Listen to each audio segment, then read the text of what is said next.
Members of Congress, one from each side of the aisle, and they are literally together tonight. And I love it. Democrat Khanna of California, Republican Mike Lawler of New York. And I do have to say, Lawler does not pop on quiver quantitative or on unusual whales. You do, Khanna. You're top 30. Let's talk about this quickly, about the chance that it actually gets done and why it needs to. Mike, I'll start with you because you've obviously been conscientious about it already. Look, I fundamentally believe we are all elected to serve for however long that our constituents choose to have us here. I do believe in term limits, but I also believe in banning stock trading. The fact is, this is a service. The focus should be on doing the job, serving your constituents, and not making money while in this capacity. If you want to make money, as you said at the top of the show, then go do that. Leave, and that's fine. But the fact is that this is a serious job that actually provides you with a great deal of information, especially when you're talking about the stock market, businesses, tax policy, energy policy, et cetera. And ultimately, I think it's imperative for all of us to, at the very minimum, ensure that people have trust in the system, that the appearance of impropriety is not there, and that the actual impropriety is not there. And so that is why I co-sponsored that legislation last Congress and this Congress, and believe it should come to the floor for a vote. Hey, Ro, do you think you guys can get it done? Or do you think this sympathy for you guys having to have, a redundant lifestyle is going to keep this from passing? Or do you think there's enough public energy behind it now? I think there's enough energy. It's something that I completely agree with Representative Lawler. And look, I don't trade stocks. My wife doesn't trade stocks. She inherited money and she put it in a trust. It's a diversified trust. The Trust Act simply says ban stock trading. And if you have wealth, as she did, you put it in a diversified trust that eliminates conflicts. That's what people do in the oversight hearing, in the executive branch. And you still be transparent of what's there, but then people know that it's actually in a diversified trust and it's not you calling up a financial advisor. So I think the Trust Act in particular is very well crafted, and just let's get a vote on that. First of all, I love you guys standing next to each other, by the way. I love it. California and New York, Republican and Democrat. I know it's not a big deal to you guys. It is such a big deal to my audience. I got to tell you, it's the #1 thing people like about my show. I'm just telling you, thank you for doing it. I appreciate it. You'd be shocked how many of the brothers and sisters won't do it, by the way. All right, now let's talk about something that doesn't make as much sense. I want to play Tom Suozzi. He's from New York, like Lawler. He's out on Long Island. He's back in Congress. And he was trying to prove that the Republicans aren't doing what the president said they would do in the budget bill. I want to play what he did, and then I want you, Mike, to talk to me about whether or not it's a gotcha. And, Ro, what do you think the reality is going to be with the budget bill on this point? Play Suozzi's clip. The president has said, your tips will be 100% yours. Does this tax bill continue the payroll tax on people's tips? Yes, it does, Mr. Overtime. The president said your overtime will be tax-free. Does this bill continue the payroll tax on overtime? It does not exempt overtime from the payroll tax. The president has said he's going to remove taxes on Social Security. Does this bill remove taxes on Social Security benefits? The legislation provides an increased exemption amount. But does it remove taxes on Social Security benefits as promised by the president? It does not change.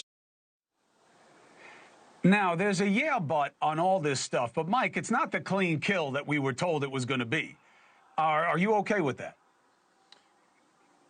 Well, first of all, just on the issue of Social Security, legally it cannot be adjusted in reconciliation. But on the issue of no tax on tips, no tax on overtime, obviously the tax code is extremely complex, and how things are dealt with within the tax code varies based on the instance that you're dealing with. Ultimately, the objective is to provide people with a tax benefit here and make sure that they are not getting taxed on tips or overtime. That would be through over 4 years in the bill. You look at the issue that I'm most closely fighting on right now is salt and lifting the cap on salt. Obviously, people pay their state and local taxes up front, and we're trying to accrue a benefit on the back end to make sure that they're not being double taxed on their federal income tax return. The layers here obviously are complex, but I think the president's agenda and what he is trying to accomplish and the promises that he made ring true in terms of how they are being addressed within the general framework of this tax bill, though there's still some work to do. Ro, what's your take on what the promise was, what the delivery is, and what the space is for Democrats to do better? Look, I have a pretty simple take on things. If the president's doing something that I think is going to help the American people, I support it. And where he's doing things that aren't going to help, I oppose it. On the effort of trying to get rid of taxes on tips and taxes on overtime, that's a good idea. And yeah, you can't do the whole thing, fine, but make some progress on it. In fact, today I introduced a bill basically codifying his executive order to require Americans to pay less on prescription drugs, as little as people pay in other countries. I thought that was a great idea. I'm the person who's trying to codify it. I'm hoping other Republicans will join in, and we've had constructive conversations. Where I vehemently disagree is on the Medicaid cuts. I mean, it's a $600 billion cut, and we can get back and forth on what that cut is, but that is really going to hurt hospitals and services. Don't take my word for it. All I say to folks is please read Josh Hawley's op-ed in the New York Times. You'll take his word for it. So just Mike, to that end. Go ahead. I want to talk about that. Go ahead.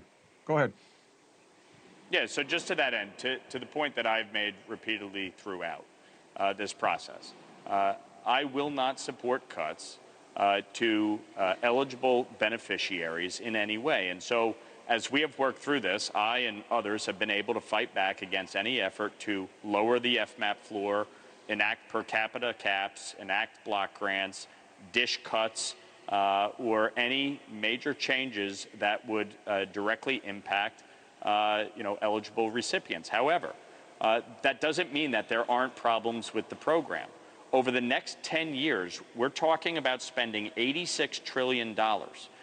In this budget reconciliation bill, we're talking about $1.5 trillion in savings. That's 1.7% of the total spend. So when you talk about some of the changes to Medicaid, number one, eligibility requirements, making sure that people are not staying on the program that are no longer eligible, speeding it up from an annual basis to a semi-annual basis. Number two, citizenship verification, making sure that illegal immigrants are not collecting Medicaid benefits. In New York, $1.2 billion are being spent on this.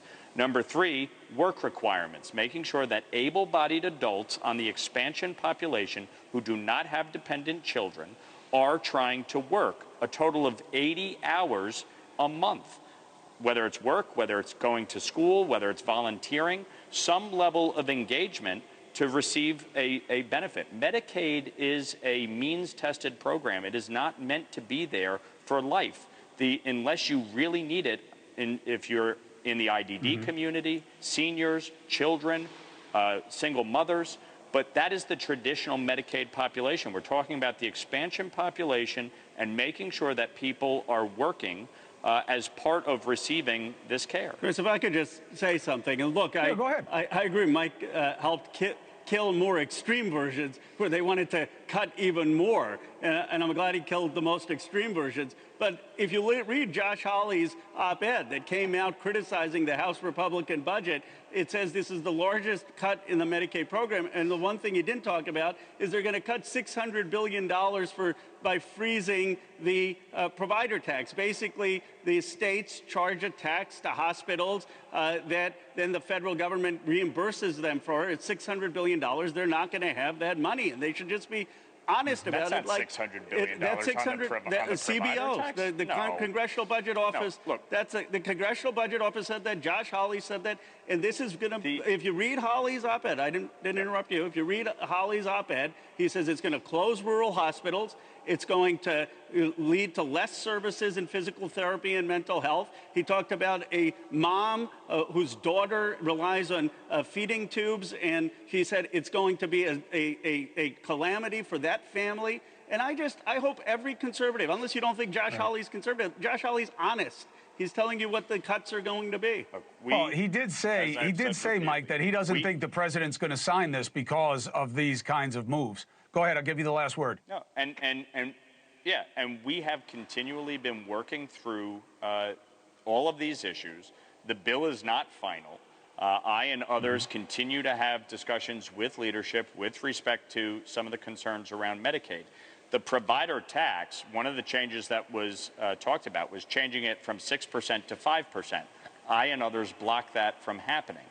But putting a moratorium in place on new provider taxes, the provider tax is a revenue enhancement for these states to get more money to pay towards Medicaid. That is what they've been doing for over 40 years, using a provider tax. New York and California, for instance, under the Biden administration, added an MCO tax, which was a new way to generate more revenue.